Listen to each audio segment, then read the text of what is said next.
بقیه 10 سال عمرش را در استثمار مهنتی گذرانده است. همراه با چند دختر دیگر در یکی از مغازه‌های خوراکواری مسکو کار میکرد. سال 2012 هم با کمک فعالان سازمان آلترناتیو از غلامی رها شد. در آغاز کاری بقیه در مغازه مثل مهاجران دیگر بدون مشکل پیش می رفت. کارفرمایان نیز هموطنانش بودند، ولی دیرتر روزش سیاه شد. وی نقل می کند که از او که قرار بود به حیث فروشنده کار کند، کارفرمایان با راه فریب و لطوکو برای خود غلام ساختند. وی نه اجازه با خود داشتن تلفن و نه سیر و گشت در هوای تازه را داشت.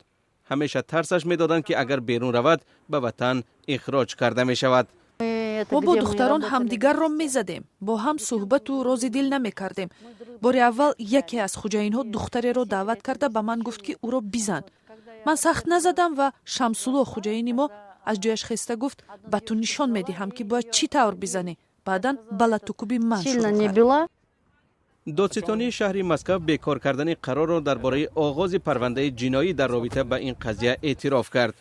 بهانه هم این بود که اگر واقعا زن در شرایط بد نگه داشته میشد، می توانست توسط خریداران مغازه از وضع خود مقامات را آگاه کند. زن همه روزه در جای جمعیتی قرار داشت. حالا قضیه این زن در دادگاه اروپا عاید به حقوق انسان قرار دارد.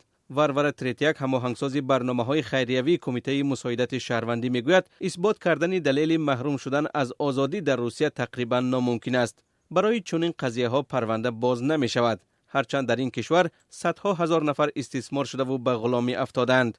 در برابر استثمار کاری در زندانها آدمان زیاد به کارهای مختلف مجبور کرده می شوند. از جمله اجباراً ازدواج می کنند و یا به تن فروشی و طلبندگی مجبور کرده می شوند. اما در اکثر حالت چنین موردها در جامعه چون غلامی قبول کردن نمی شود. ما معمولاً به آنها کمک می رسانیم که استثماری کاری می شوند یا مورد استثمار شهوانی قرار گرفتند. ما تنها با آنها کار می بریم که به ما مراجعت می کنند. فعالان سازمان آلترناتیو بقیه را سال 2012 هم از استثمار مهنتی آزاد کردند. معمولاً به آنها نزدیکان و دوستان قربانیان خبر می دهند.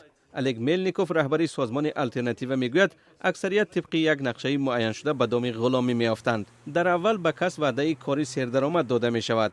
پس از آمدن مهاجر به کار این وعده فراموش می شود.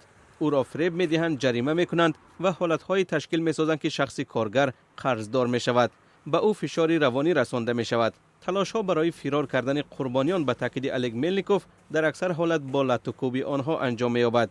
در شرایط فعلی با توجه به پاندمی کرونا ویروس این وضع می تواند بدتر شود، مخصوصا نسبت به مهاجران کاری.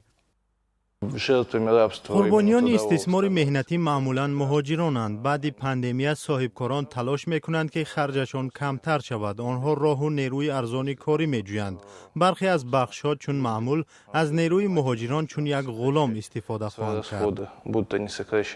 در عصر 21 هم شمار قربانیان استثمار مهنتی و یا غلامی در تمام جهان رو به افزایش است.